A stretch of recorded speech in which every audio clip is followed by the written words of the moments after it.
وعلیکم السلام ورحمۃ اللہ وبرکاتہ۔ لکھتے ہیں جی، کیا خامد اپنی بیوی کے پاؤں دبا سکتا ہے اور اس کے بارے میں کیا تشریح ہے کہ اگر بیوی کو دوسرے سجدے کی اجازت ہوتی تو اس کے خامد کو ہوتی؟ محترم بھائی، بات پہلی یاد رکھے کہ ہمارے معاشرے میں اس معاملے کو بڑا معیوب تصور کیا جاتا ہے کہ جی بیوی کے ساتھ کوئی اس طرح کا معاملہ کرے،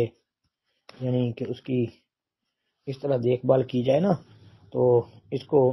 رن مریدی کا تانا دیتے ہیں۔ یہ ہمارے سمجھو کہ پاکستان کے اندر پنجابی لوگ جو ہے نا، رن مرید ہے یہ۔ تو اب دیکھیں نا کہ بعض اوقات ایسے ہوتا ہے کہ دونوں میاں بیوی ہیں، اولاد نہیں ہے یا اور بھی کوئی نہیں ہے پاس، تو بیوی جو ہے وہ بیمار ہے، کوئی کام نہیں کر سکتی، تو اگر اس کی اس طرح خدمت کی جائے کہ اس کی دیکھ بھال کی جائے، اس کا خیال رکھا جائے کسی انداز میں بھی، تو میرے علم کے مطابق اس میں کوئی عیب نہیں ہے اور نہ اس کو عیب تصور کرنا چاہیے۔ تو دوسرا جو ہے سجدہ کرنے کے متعلق، تو اس بارے میں بھائی ایک روایت آتی ہے، قیس بن سعد رضی اللہ عنہ حدیث کے راوی ہیں، اور یہ مشکات المصابیح کی فصل ثانی جو ہے نا، فصل ثالث تیسری فصل ہے کتاب النکاح میں، جہاں پر بیویوں کے رہن سہن اور ایک دوسرے کے حقوق کا بیان جو ہے نا ہے، اس کی تیسری فصل کے اندر قیس بن سعد رضی اللہ تعالی عنہ جو ہے نا، وہ بیان کرتے ہیں،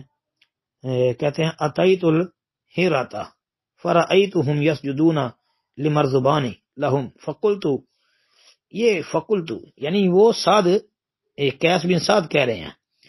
کہتے ہیں کہ میں ہیرا پہنچا تو میں نے وہاں کے لوگوں کو اپنے سپہ سالار کو، مرزبان فوجی جو ہوتا ہے لیڈر سپہ سالار، اس کو سجدہ کرتے ہوئے دیکھا، تو میں نے کہا اللہ کے نبی علیہ السلام کا زیادہ حق ہے کہ انہیں سجدہ کیا جائے۔ میں نے رسول اللہ کی خدمت میں حاضر ہوا تو عرض کیا، ہیرا گیا تھا، میں نے وہاں کے لوگوں کو، باشندوں کو، اپنے سپہ سالار کو سجدہ کرتے ہوئے دیکھا ہے، آپ زیادہ حقدار ہیں کہ آپ کو سجدہ کیا جائے۔ تو آپ علیہ السلام نے فرمایا مجھے بتاؤ کہ اگر تم میری قبر کے پاس سے گزرو تو کیا تم اسے سجدہ کرو گے؟ میں نے عرض کیا نہیں۔ آپ علیہ السلام نے فرمایا مت کرو، اگر میں کسی کو حکم دیتا کہ وہ کسی کو سجدہ کرے تو میں عورت کو حکم دیتا کہ وہ اپنے خاوندوں کو سجدہ کریں، اس لیے کہ اللہ نے انہیں ان پر حق عطا کیا ہے۔ یہ سنن نبی داؤد کی 2140 نمبر حدیث ہے، مستدرک حاکم کے اندر بھی آتی ہے۔ تو جی انشاءاللہ حسن ہے انشاءاللہ، اگرچہ اس میں شریک بن عبداللہ النخعی قاضی جو کوفی راوی ہے متکلم فی ہے، بعد نے اس کے اوپر کلام کیا ہے، جمہور اہل علم نے اس کی توثیق بھی کی ہے، پھر مدلس ہے تو اس کا سماع موجود ہے، سنن کبریٰ بہقی وغیرہ کے اندر نا اس کا سماع ثابت ہے، تو